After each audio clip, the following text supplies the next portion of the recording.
Jacques Chirac va donc donner son nom au musée du Quai Branly qui devient le musée du Quai Branly. Jacques Chirac, c'est une première pour un président de son vivant. C'est un hommage unique donc, et le compteur ce matin est à moins 46 ans. Oui, on revient le 13 novembre 1970. La France est en deuil. Le général de Gaulle est mort quelques jours plus tôt.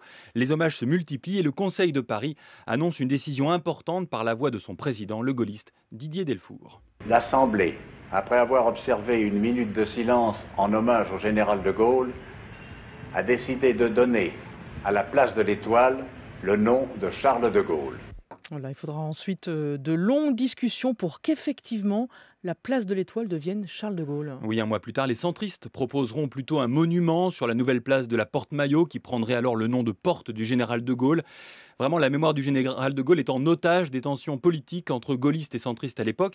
Quelques années plus tard, bis repetita, quand le Centre national d'art et de culture, portant lui aussi le nom d'un président décédé, Georges Pompidou, sera également menacé, mais dans sa construction même par le président Giscard, finalement convaincu par son Premier ministre gaulliste, Jacques Chirac. Il était...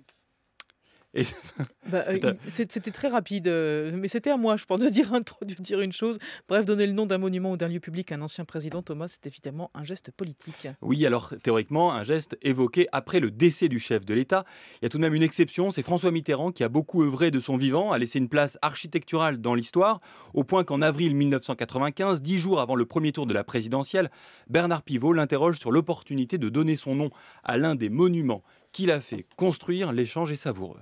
Il est évident, Monsieur le Président, que par reconnaissance à votre personne, un jour, l'un de ces grands travaux portera votre nom. Non, pourquoi? Mais bien sûr que si. Écoutez, jusqu'ici, j'ai toujours refusé qu'on donne mon nom d'accord, mais comme proposé assez souvent.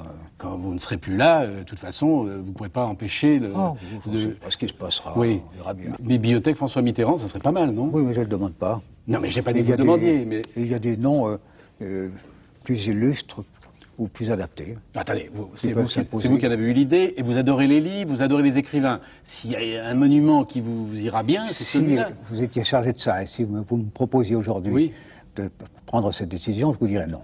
Alors, sincérité, fausse prie, modestie. je n'en ferai rien. Après vous. Toujours est-il que Bernard Pivot a vu juste en décembre 1996, près d'un an après le décès de François Mitterrand, les premiers lecteurs entreront dans la bibliothèque qui porte son nom. Mais qu'un très grand monument comme le musée du Quai Branly prenne le nom d'un président vivant, c'est en revanche une première. Merci beaucoup Thomas Negaroff.